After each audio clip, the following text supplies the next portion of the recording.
From the FOX10 Gulf Stream, this is Next Weather. Thanks for joining us here on Next Weather. I'm Chief Meteorologist Jason Smith. We're celebrating that it's the weekend, but not that it's going to be hot in places tomorrow. And hey, you know, this time of the year, we're in mid-July. You're either going to get the heat or the storms, and it looks like we're going to see a little bit of both tomorrow. Heat index around 105 to 110 over the western half of the forecast area tomorrow. Our futurecast says less showers and storms as we get into early tomorrow morning, and fewer showers and storms during the day initially, but that'll all change after lunchtime, more so over the Panhandle. The clouds really building up here, a lot of moisture, showers and storms getting likely, and then spreading out and beginning to develop all along Interstate 10 by Saturday evening. We can see some stronger storms there with some heavy downpours. And looking at heat index values tomorrow with that heat advisory, heat index up to 110 in Lucedale, 106 in Mobile and Pensacola tomorrow. So drink plenty of water and take some breaks. Tropical update, subtropical storm Don in the north central Atlantic with wind gusts up to 60 miles per hour possible, and currently looking at sustained winds at 45. This thing is in the middle of nowhere, and it's most likely not going to impact any land areas. It should loop around as a minimal tropical storm into early next week based on the current forecast, and it's not going anywhere near the United States. It's super high in latitude, so something just to continue to monitor. Normally this time of the year we don't see systems in the northern Atlantic. They form up either locally in the Gulf or in the northwest Caribbean Sea if we see them. It's still the preseason. It's really the quiet part of the tropical season, but we also are starting to get closer to the time, normally late July, when you can start to see formation right there along the intertropical convergence zone. Now, we already saw a couple of these in June, so water temperatures above average in the Atlantic. We'll keep watching. Here's your weekend forecast for our area, and looking at it on your Saturday, 93 degrees with afternoon storms, heat index 105 plus. Sunday, a little hotter, 94 with scattered storms. Looks like a typical summertime pattern, but a little warmer than average. Some of these storms have been very effective rainfall producers. And we saw some heavy rain in our area today, and meteorologist Nicholas Herboso is going to break that down coming up here on Next Weather. Can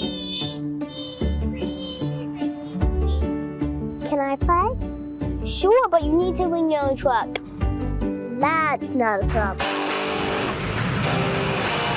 The FOX10 Storm Tracker Fleet, taking you live to more places, covering the Gulf Coast like no one else can.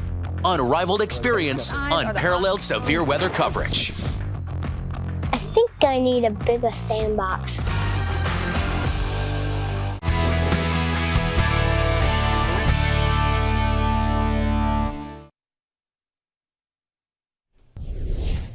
Heavy rainfall out there again today with locally heavy downpours. Meteorologist Nicholas Herboso here joining us. And, you know, we saw that heavy rain, and it's not the first time we've seen it. We've seen it over the last couple of weeks, it seems, or at least the last 10 days or so. So what's causing all this, and when's it going to get out of here? Yeah, so we've had a lot of moisture in the atmosphere so far the past few days, and that's been causing all of this. We've been watching it in our forecast. Let's head over to the graphic system, see what's going on out there. So we're going to switch this over to the radar, and what you're going to see here is a loop over the past few hours, and it has been a lot in terms of rain. Here it is.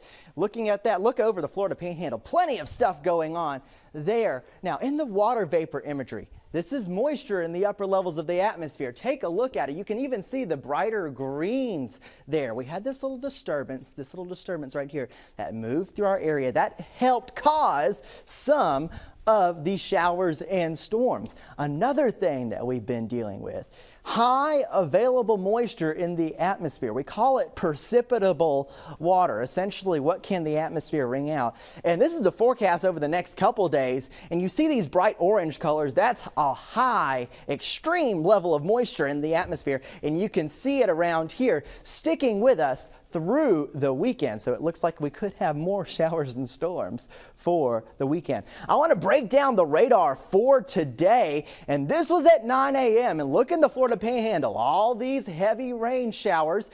Some flooding occurred near Destin here in southern Okaloosa County. Then the band kind of shifted off to the east in Santa Rosa and Escambia County. We had a flash flood warning that was issued for Escambia County. North Pensacola, high rainfall totals here. And now, as we get towards the evening hours, those showers and storms are fading. Taking a look at the rainfall over the past 12 hours, we had high totals overall. Radar estimates of around 5 inches in some areas down by Fort Walton Beach. As you can see, nearly 5 inches. Some of those observations might have been even locally higher. And then just outside the FOX10 viewing area in Walton County, look at this near Seagrove Beach, almost 9 inches of rain according to the radar estimates. And we had some observations down there that were also around 9 inches. So a lot of rain down there for sure. Now, even the northern half of our area got a little bit of rain. One rain gauge picture that we saw measured 4 inches. The radar estimate was around 2.5 to 3 inches. And then even further north, dealing with high rainfall totals in some of these places. Now, Mobile got no rain today. Absolutely none.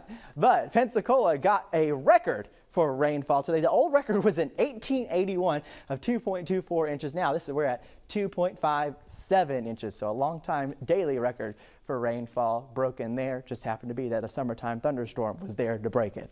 Now, what about over the next few days? Will we see any changes? Remember, those reds indicate high moisture. Blues now indicating lower moisture. Yes, as we go through the extended outlook, lower moisture in the atmosphere. Likely we'll see a little less rain. Yes, you can see it here on the 5-day rain chances going down. Coming up, Jason Smith will have a little look at that. But for now, Jason. Yeah, we'll talk about that 7-day forecast and look at the next 10 days, and that downward trend is on the way. Maybe welcome, but it's going to come with a price. The details right after this.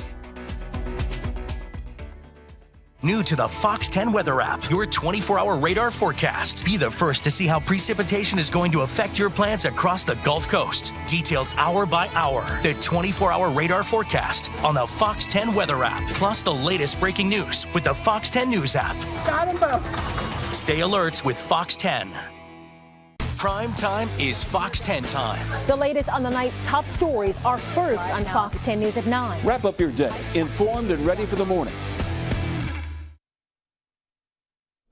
All right, here's that extended forecast and look at the heat building in as we head into the middle of the week next week. Tuesday, Wednesday, and Thursday, rain chances drop off and we'll have highs in the middle 90s. And we start getting up around 96. That normally means a heat index getting closer to 110 because you know what's going to be constant. The Gulf Coast humidity, which is combined with the temperature to give us that feels like temperature. And looking ahead, looks more like typical July and a little bit less like the deluge we've seen lately. We're going to see lower rain chances and more heat most of the week next weekend into the following weekend. No sign of any fronts, no sign of fall, just powering through the summer pattern.